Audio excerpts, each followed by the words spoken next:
ছোটবেলায় যখন আমরা কোনো ভুল কাজ করতাম এবং কোনো বড়রা আমাদেরকে জিজ্ঞেস করতো যে তুই এটা কেন করলি, তখন আমরা বলতাম যে ও আমাকে বলেছে তাই আমি এটা করেছি। তখন বড়রা বলতো যে তোকে যদি ও বলে কুয়োয় ঝাঁপ দিতে তুই কুয়োয় ঝাঁপ দিবি। ন্যাচারালি আমাদের মনে প্রশ্ন হতো যে কেন কুয়োয় ঝাঁপ দেবো কেন।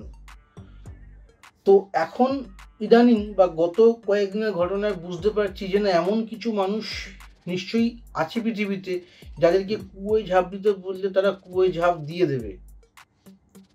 সরল মানুষেরা পৃথিবী থেকে দিন দিন কমে যাচ্ছে, তাদের সারল্য কমে যাচ্ছে, এটাই আমি ভাবতাম।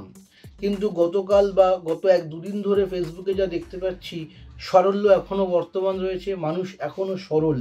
তাই তারা এখনও তাদের ওয়ালে পোস্ট করে যাচ্ছে যে আজ খুব বড় দিন, ফেসবুক কালকে থেকে তার নাম পরিবর্তন করে মেটা হয়ে যাবে এবং মেটা হয়েই সে আমাদের সমস্ত ডেটা চুরি করে নেবে।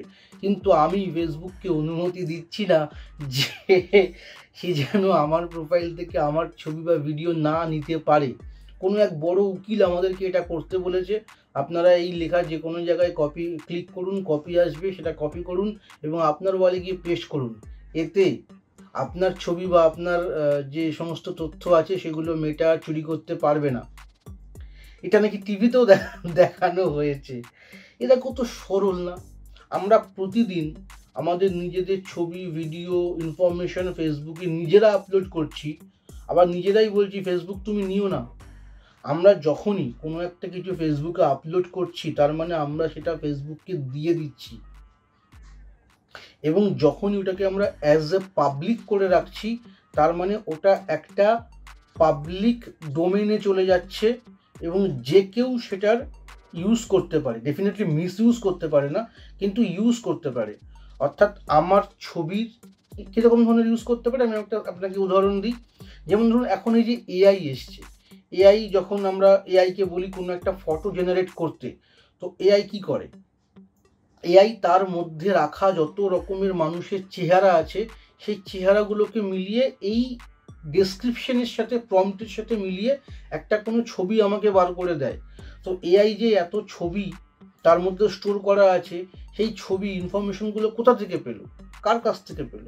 এই সমস্ত সোশ্যাল মিডিয়াতে আমরা যে সমস্ত ছবি দিয়েছি, আমাদের বিভিন্ন অনুভূতির যে এক্সপ্রেশন, খুশির ছবি, খাবার দেখে তার ছবি, কোথাও বেড়াতে গিয়ে তার ছবি, বা ঘুমানোর ছবি, জেগে থাকার ছবি, দৌড়ানোর ছবি, হাঁটার ছবি, বসার ছবি, যেরকম ছবি আমরা যখন যেমন দিয়েছি সেগুলো তো তার মধ্যে স্টোর করানো হয়েছে।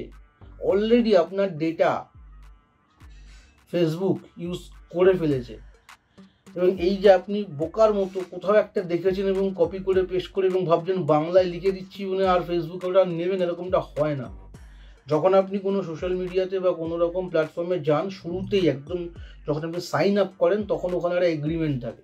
আমরা কেউ এগ্রিমেন্টটা পড়ি না, আই এগ্রিতে ক্লিক করে সাইন আপ করে দিই, কিন্তু এগ্রিমেন্টটা অনেকে পড়বেন যদি সময় পান, দেখবেন ওখানে ডিটেলে সব লেখা আছে। এবং যখনই কোনো বড় রকমের চেঞ্জেস কিছু আসে তো আপনার কাছে নোটিফিকেশান আসে, আপনার মেলে হোক বা আপনার ফেসবুকে হোক আসে, আপনাকে কারো ওয়াল থেকে ওটা কপি পেস্ট করতে হয় না। যাই হোক, সারল্য এখনও বেঁচে আছে, এটাই দেখে ভালো লাগলো যে এখনও প্রচুর শিক্ষিত বড় বড় পজিশনে থাকা মানুষরাও মনে করে যে তারা ফেসবুকে যদি এসে লেখে যে আমি অনুমতি দিচ্ছি না আমার ডেটা নিয়ে নেওয়ার, কোনো এক বড় উকিল বলেছে, টিভিতে নাকি দেখানো হয়েছে, তাহলে আমার মনে হয় সত্যি সারল্য এখনও দুনিয়াতে রয়েছে। এবং এই সারল্যের জন্যই কখনো কোনো একটা ছবি যদি আমরা কোনো একটা পেজ থেকে বেরিয়ে আমরা বলে দিই যে দেখুন এই লোকটা হচ্ছে খুনি, এই লোকটা হচ্ছে ডাকাত, এই লোকটা হচ্ছে ধর্ষক, তো আমরা মেনে নিই সেটা এবং সঙ্গে সঙ্গে আমরা ওটাকে ফরওয়ার্ড করি, শেয়ার করি, এবং একটা নিষ্পাপ নিরপরাধ মানুষ যে কিচ্ছু করেনি তার বেকার বদনাম হয়ে যায়।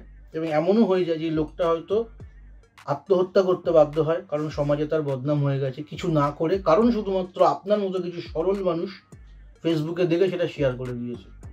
তাই কোনো কিছু শেয়ার ফরওয়ার্ড করার আগে অবশ্যই যাচাই করবেন এবং নিজেকে বোকা প্রতিপন্ন করবেন না। ফেসবুক আপনার ডেটা নেবে কি নেবে না, কিভাবে নেবে, কতটা নেবে, সেটা সেই এগ্রিমেন্টে লেখা আছে। আপনারা যান গিয়ে এগ্রিমেন্টটা কোথায় পাবেন, নিশ্চয়ই পাবেন, একটু খুঁজুন, পেয়ে যাবেন, ওইখানে আশেপাশে আছে, লিঙ্কে ক্লিক করে পেয়ে যাবেন। খুলে একবার দেখে নিন, পড়ে নিন, বুঝে নিন। ফালতু ফালতু এরকম নিজেকে বোকা প্রতিপন্ন করবেন না। ধন্যবাদ।